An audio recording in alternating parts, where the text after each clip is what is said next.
மாவட்டம் மண்முனை தென்னெருவில் பெற்ற பிரதேச சபையின் பாதீடு இரண்டாவது தடவையாக கிழக்கு மாகாண உள்ளூராட்சி ஆணையாளரின் பணிப்புரைக்கமைய இன்று 30ஆம் தேதி கூடியது.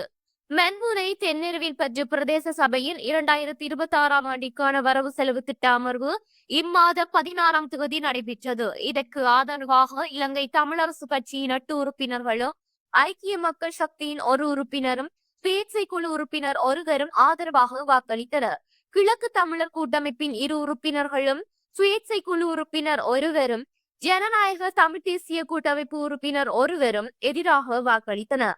தேசிய மக்கள் சக்தியின் 5 உறுப்பினர்கள் நடுநிலையாகவும் 1 உறுப்பினர் வாக்களிப்பில் கலந்து கொள்ளவில்லை என்பதும் குறிப்பிடத்தக்கது. இதனால் கிழக்கு மாகாண உள்ளூராட்சி ஆணையாளரின் உத்தரவுக்கமைய மீண்டும் வரவு செலவு திட்ட அமர்வு 2வது தடவையாக நடைபெற்றது. இதற்கு ஆதரவாக இலங்கை தமிழரசு கட்சியின் 8 உறுப்பினர்களும், ஐக்கிய மக்கள் சக்தியின் உறுப்பினர் ஒருவரும், சுயேட்சை குழு உறுப்பினர் ஒருவரும் வாக்களித்திருந்தனர். எதிராக கிழக்கு தமிழர் கூட்டமைப்பின் 2 உறுப்பினர்களும், சுயேட்சை குழு உறுப்பினர் ஒருவரும், ஜனநாயக தமிழ் தேசிய கூட்டமைப்பின் 1 உறுப்பினரும் வாக்களித்திருந்தனர்.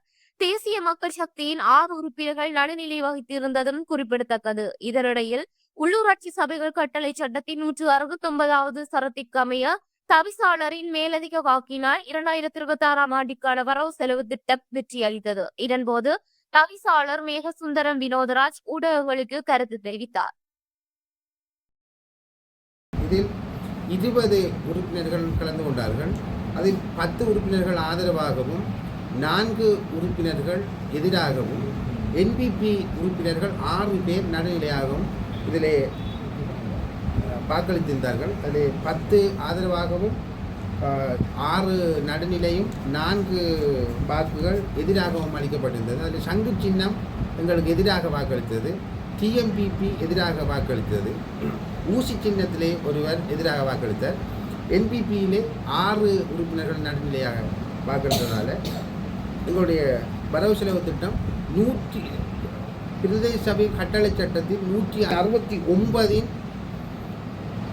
விதிக்கு அமைய இந்த பாதோடு நிறைவேற்றப்பட்டுள்ளது. இனிவரும் காலங்களில் எங்களுடைய பிரதேச சபையால் 2026ஆம் ஆண்டுக்கான அனைத்து வேலைகளும் ஒவ்வொரு ஊருக்கும் எந்தவித பாரபட்சமும் பார்க்காமல் சரியான முறையில் எங்களுடைய கௌரவ உறுப்பினர்களோடும் கலந்து ஆலோசித்து, மக்களோடும் கலந்து ஆலோசித்து எங்களுடைய இந்த பயணம் சரியான முறையில் நடக்கும் என்று சொல்லிக்கொண்டு ஒரு நன்றி.